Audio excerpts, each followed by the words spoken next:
How's it going, everyone? Welcome back to the channel. Today I'm going over my predictions for the match week 3 in the Premier League. It's kind of a toughie. This last week I was wrong on like all of them. I missed quite a few. Uh, the one that hurt me the most was Chelsea and Liverpool, but we won't talk about that. Uh, Now to get right into it, it's gonna be probably a bit of a shorter one. To get right into it, Brighton versus Man United. Now, my fault. I should have honestly given Brighton a lot more credit last week. They manhandled Newcastle. Uh, I should have known based off their performance against Chelsea that they would do quite well, especially against teams at the lower level. Tariq Lamptey looks like he's going to be that player from the younger or the lower sides that comes out and really has a season. He looked great again for the second straight game, and they manhandled Newcastle, as I said. So I mean, I think Man United will bounce back from their loss against Crystal Palace and will come back to beat Brighton, but Brighton will give Man United a run for their money, in my opinion. It'll be kind of like the Chelsea game where you feel like they probably should have gotten more from the game, but at the end of the day, United will win. Again, I think Brighton will give Man United a run for their money, and it will be a closer game than many people think. Now, Crystal Palace versus Everton. Everton have been on a roll. Crystal Palace are probably riding a high right now, and that might carry over into this game in terms of momentum. So I think that, I'm going to show a bit of respect to Crystal Palace and more respect to Everton, though, because I think Everton is really hitting the ground running. James Rodriguez looks really good. It's the second game in a row that he performs well, and I'm gonna show them both a bit. I'm gonna show Crystal Palace a bit of respect by giving them 2, but I think Everton scored 4. Again, I feel like they're gonna be on a bit of a roll, and Crystal Palace will be the next victim in their path. It's going to be an interesting game to watch, especially because, like I mentioned, Crystal Palace likely will have a lot of momentum on their side right now. Now, moving on to the next one, West Brom versus Chelsea. I think this is the game that Chelsea do explode, kind of. We're going to be seeing Thiago Silva for the first time in the Premier League. Kai Havertz has scored a hat-trick during the midweek, and Timo Werner still has yet to score a goal. So hopefully this is the game to kind of let everyone get out there together and start gelling, the new signings in particular. I think Ben Chilwell should be playing this game. So hopefully this is a game that Chelsea finally explode. They struggled against Brighton and lost against Liverpool. So hopefully this is a game where they can really experiment a bit and, again, try and get a really good result out. Next up, Burnley versus Southampton. I think Southampton actually did well against Spurs despite the scoreline. You know, a couple things go their way, and honestly, the result is a lot different. 3 chances is all it would have taken. 3 chances had gone right for them. The score would have been insane, but Southampton have done decently well. Burnley did struggle against who they play? Leicester. I think it was Leicester. And I definitely could see this game being relatively close. I don't see, well, I mean, if I had to hand it to one side to win the game, it would likely be Burnley, to be perfectly honest with you. I think Burnley would have more quality, but I'm gonna give them an even draw. No, so excuse my sniffles. An even draw on this one. I think that they will be. If Burnley wins, I won't be surprised. If Southampton wins, I'll be a little more surprised. Put it that way. But for now, I'm going to give it a draw. I'm going to give it a 2-2. Moving on to Sheffield versus Leeds. I know Sheffield got an early red card, and that completely changed that a red card in general changes the momentum of an entire game. But man, they struggled a bit. They struggled quite a bit, and they just don't look like they're getting off to a really good start. I'm being generous and giving them 2 goals because I still believe Sheffield are still one of the better lower sides, but more than likely, I think Leeds run away with this one. I think Sheffield might get a consolation goal or two. It's just me being a bit of a fan of Sheffield, giving them 2 goals, but I still think Leeds come out with this one. I think Leeds continue their role. They've scored at least 3 goals in their first 2 appearances in the Premier League. However, they have conceded 7 at the same time. They scored 7 and conceded 7. So the defense isn't great, which is why I think Sheffield get 1 or 2 in there. But ultimately, I think Leeds continue their role. I don't know why I can't say that word today. And they pull out the win against Sheffield.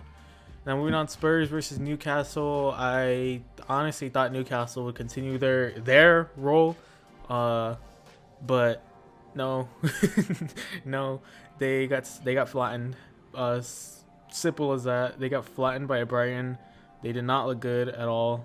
Even when Brighton got a red card late in the game, they still were so far out of it that they really couldn't do much. And I just don't think they'll do much against Spurs. I feel like that 1 goal for Newcastle will be a consolation, and Spurs will mostly have a good chunk of the game in their hands.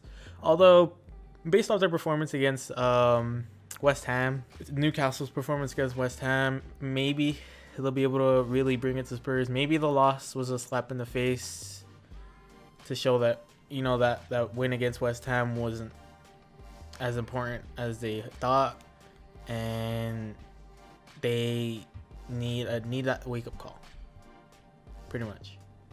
So I want to see a good game, but ultimately I think Newcastle still need a bit of time. I feel like they'll still be reeling off the back of that defeat, and Spurs will take advantage of that. And again, I think that 1 for Newcastle will be a consolation. Moving on, Manchester City versus Leicester City. This is a pretty important game early on. I don't know if it was just really good Newcastle or really bad Wolves, but Manchester City looked really good in their last game, and I think that'll carry over to this one. They didn't look sluggish at all to begin the game like I had thought. Manchester United did, but Manchester City hit the ground running, and they took it to Wolves and completely dominated. I think that ultimately City will just be too much. However, I do think Leicester will pose a challenge. I think it'll be a 1-goal game for a good portion of it, and then City finds a couple good breaks and gets away with it. So I'm giving that one 3-1 to Manchester City. Now West Ham versus Wolves, another tough one because again, Wolves, I don't know if City were that good or Wolves were that bad. I have a feeling it was a combination of both. But I mean, towards the last 60 minutes on in that game against City, Wolves did look much, much, much better, like their normal selves. And I just don't know if West Ham will be able to keep up. However, I do think Wolves will struggle again early on.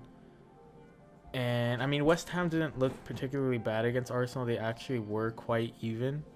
So I'm going to go ahead and make it a close game, a 1-goal game, 2-1 to Wolves. And I just think Wolves will have too much quality for West Ham at the end of the day, especially in that second half. If it takes them that long to wake up again, I could very much see this being like 3-0 Wolves. But I'm going to keep it a close game for now. And yeah, I think Wolves take it. Fulham versus Aston Villa. Aston Villa beat Sheffield. Again, an early red card never helps. A red card at all, in general, never really helps. But they took care of Sheffield despite that. They pretty much completely dominated the game. They had 18 shots, which is crazy. But I think that Fulham might be too much for Aston Villa based off their performance against Leeds. My thing with Fulham is if they go down, I have a feeling that now we know that they're not going to give up. And clearly they're going to fight back. So I have a feeling Aston Villa might take an early lead, but Fulham will just fight back and take like a 3-1 lead, and Aston Villa gets another one late. Now, for me, the last game of the week, is probably the toughest one to call. Liverpool versus Arsenal. Now, I know Arsenal have taken Liverpool down 2 times in a row now in the FA Cup and the Community Shield, but I still think this is an incredibly tough game to call. And I think that Liverpool will edge out Arsenal in this one, especially based off their performance against Chelsea. Now, again, Chelsea did get a red card, so that does create more space and more openings, and that's Liverpool's game, is taking advantage of the spaces and openings that you make and making those quick passes around you and really having really fluid passing around, you know, the opponent's defense. But ultimately, I think this game does depend on Arsenal and how Arsenal play. If they can disrupt Liverpool's flow, then they could very much come out with the result in this one. But I'm going to give it to Liverpool. I have a feeling it's going to be a very, very close game, though, despite the scoreline. I think Arsenal come away with a couple, like 4 chances or so that are going to be crucial to the game, but they're not going to be clinical enough. And Liverpool, and now that Liverpool have Thiago too, and he showed against Chelsea that he could very much start in that midfield and help boss the midfield, then it's going to be even tougher for Arsenal to try and disrupt Liverpool's flow, because I believe a lot of Liverpool's game comes from the midfield and the connection between defense and offense. So if Arsenal struggle to disrupt that flow, then they're not going to stand much of a chance in this game. If you guys enjoyed the video, please leave a like and subscribe. Go check out my Instagram at @BlueHermit_. Go check out my Twitter at @BlueHermit1. Please share socials with all your friends, family. Everybody knows, people know Blue Hermit's where it's at. And I'll see you guys later. Bye.